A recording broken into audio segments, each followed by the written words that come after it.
So as of today, April 14th, 2026, if you are holding shares of Palantir Technologies, you are probably feeling a serious case of whiplash. Oh, absolutely. It has been a rough ride. Right. I mean, the stock, ticker symbol PLTR, is down nearly 28% for the year.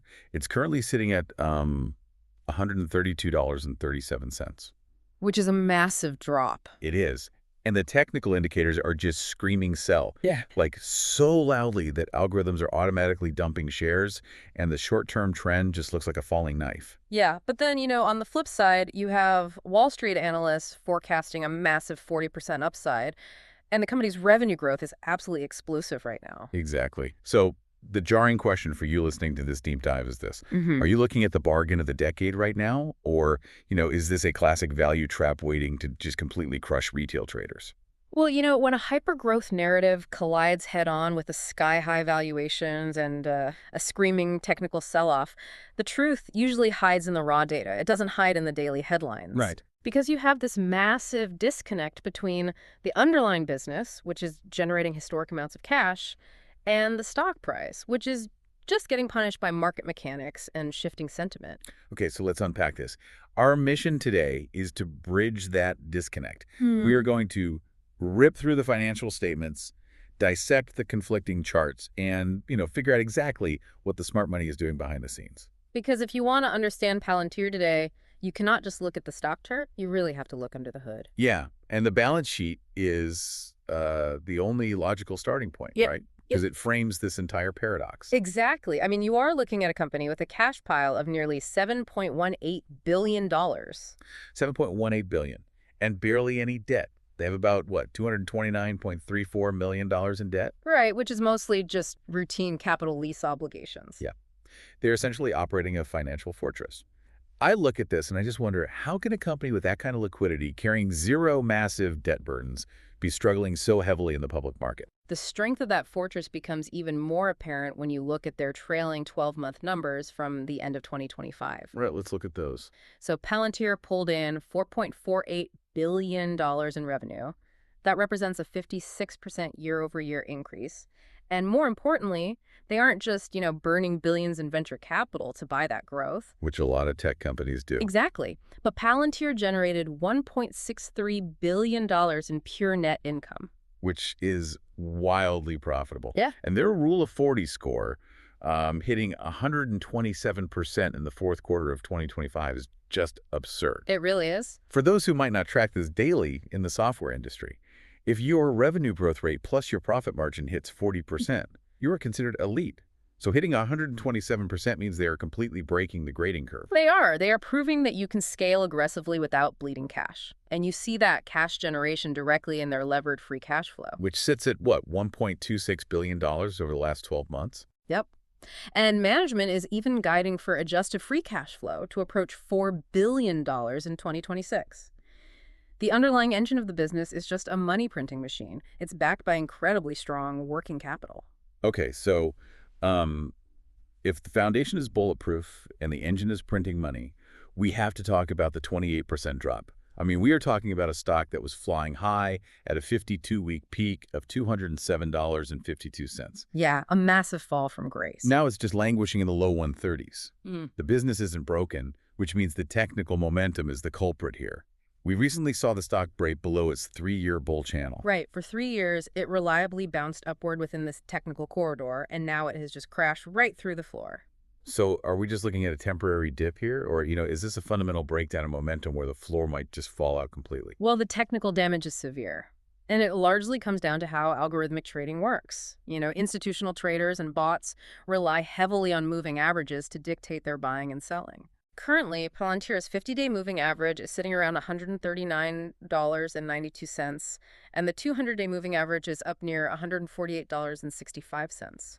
And because the current price of 132 is below both of those lines, those averages turn into, concrete ceilings. Exactly. Every time the stock tries to rally and creeps up toward that 140 mark, automated sell orders are triggered by the algorithms. It pushes the price right back down. Wow. So it creates a self-fulfilling downward channel. Yeah, and that algorithmic pressure is reflected in the broader momentum indicators.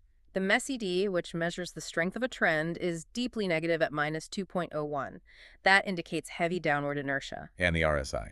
The 14-day relative strength index is hovering around 44.99, so let's call it 45, which shows weakness but hasn't, fully reached panic selling territory. But we did see a bit of a localized panic that resulted in a sharp bounce. Yeah. Just yesterday, April 13th, the stock closed up 3.33%. Right. It had briefly touched a floor at $129.15 before snapping back pretty violently. The mechanics behind that snapback are fascinating.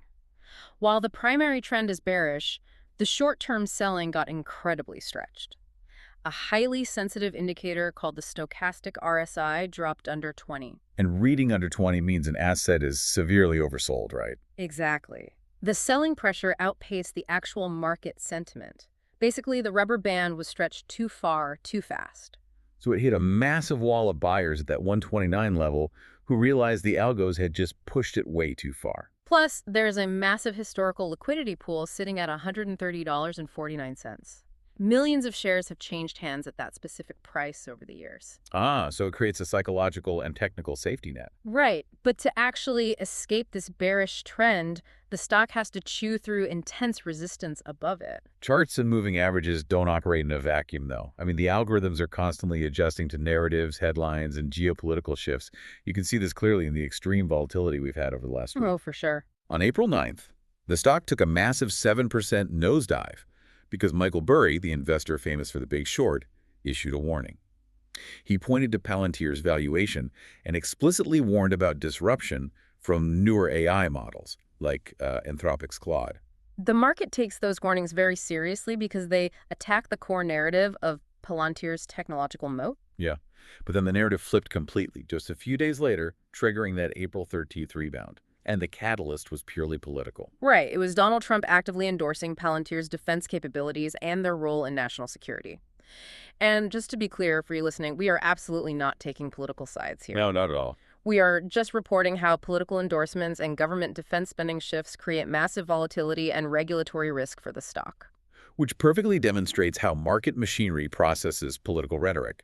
The trading algorithms don't have political affiliations. When a major political figure highlights a specific defense contractor, the bots instantly parse that data. Yep. They price in a higher probability of U.S. Army and Navy contracts being renewed or expanded.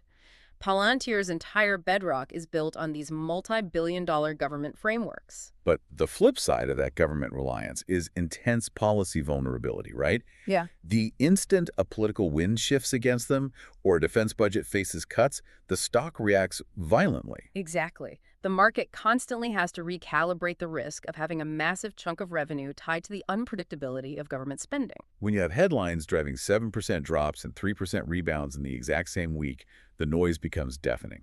The best strategy in these moments is to follow the money. Always follow the money. Look at what the people closest to the company are doing with their own wallets. And in early 2026, the contrast between insider selling and institutional buying has become stark. Yeah. And frankly, it's alarming for a lot of retail investors. We have 9 different insiders aggressively selling their shares. The volume of that selling is very substantial.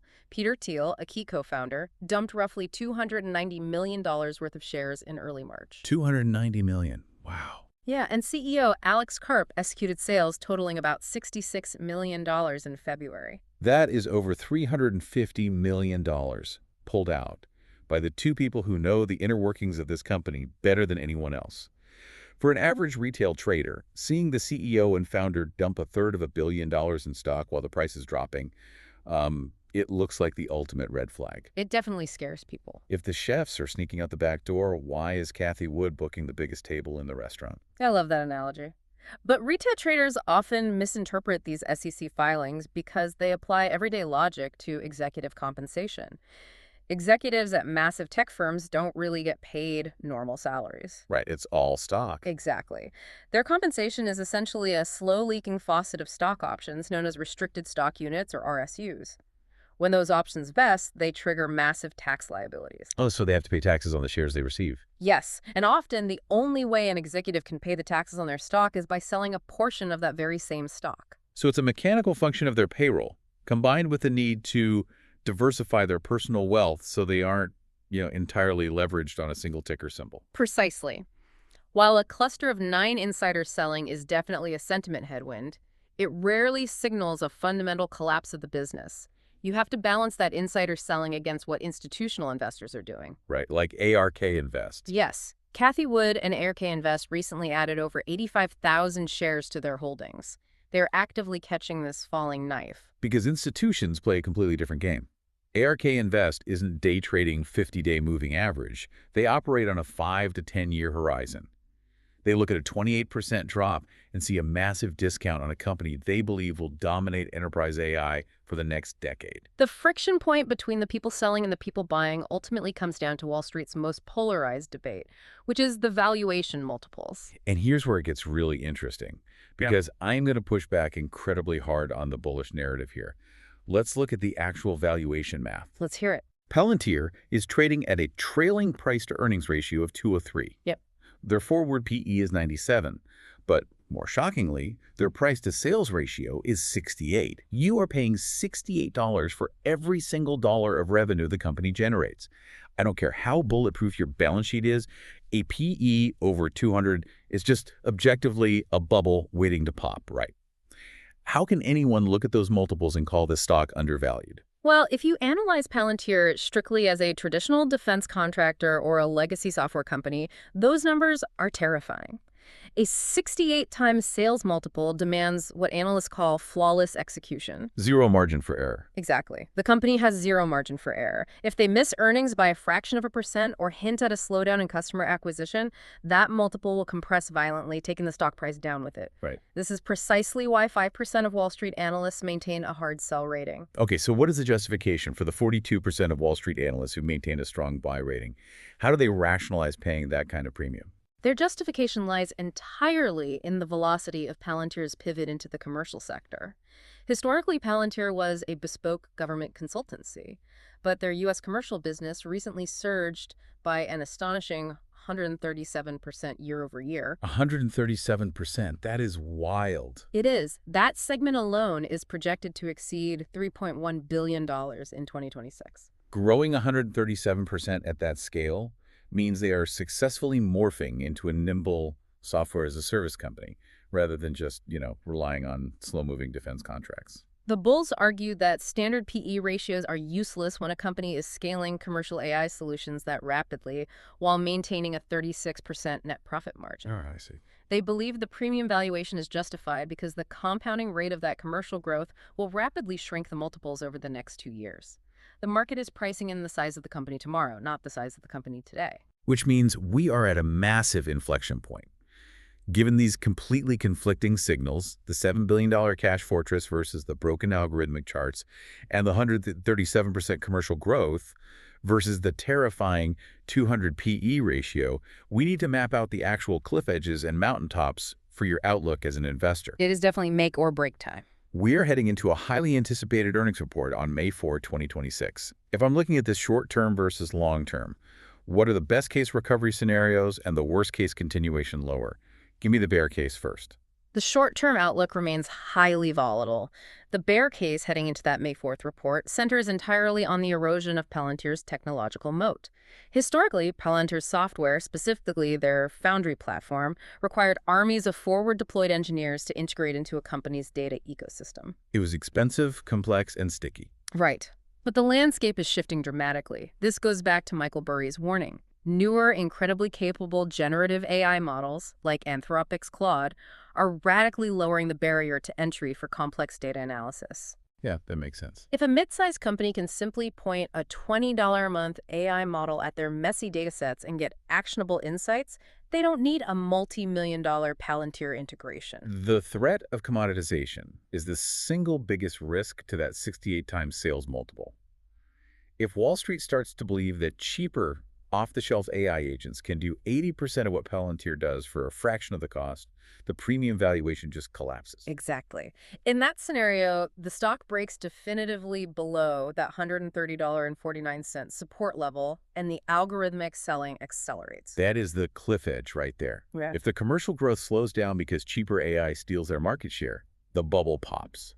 Now, counter that for me. What is the mountaintop scenario where Palantir actually reaches that projected 40% upside long term? The long-term bull case relies on Palantir successfully embedding its artificial intelligence platform, known as AIP, so deeply into both enterprise and military infrastructure that it becomes irreplaceable. Basically becoming the plumbing. Yes. If they can continue dominating their $10 billion framework with the U.S. military while simultaneously accelerating that commercial SaaS adoption, they become the default operating system for data in the AI age. And if they maintain their current 36% net margins while scaling that widely, the revenue projections become just massive. Analysts project that under this flawless execution scenario, total revenue would climb to nearly $11.9 billion by 2030. Wow.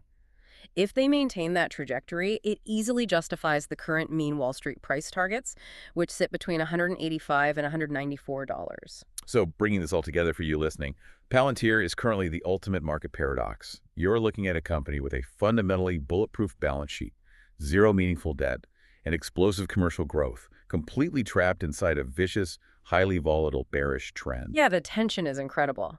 The insiders are securing their wealth through massive sell-offs, the institutions are buying the dip for the next decade, and the entire market is basically holding its breath for May 4th to see whether the company actually justifies its valuation. And obviously, as always, none of this is financial advice. We are just mapping the mechanics of the market. And those mechanics are shifting faster than ever. The transition from government consultancy to a commercial AI powerhouse is fraught with extreme volatility. Which leaves us with a deeply provocative thought to consider as you watch this stock over the coming months. We know the commercial AI space is moving at breakneck speed. If models like Claude eventually make enterprise-grade data analysis universally accessible to any company with an internet connection, you have to ask yourself a hard question about Palantir's future. Right. Does the company's true defensible value actually lie in its cutting-edge commercial software? Or does its survival ultimately rely on its deeply entrenched, highly classified government relationships, which is a barrier to entry that no Silicon Valley startup can simply code their way out of? We'll see if the May earnings call answers that question. Keep your eyes on the data. We'll see you next time.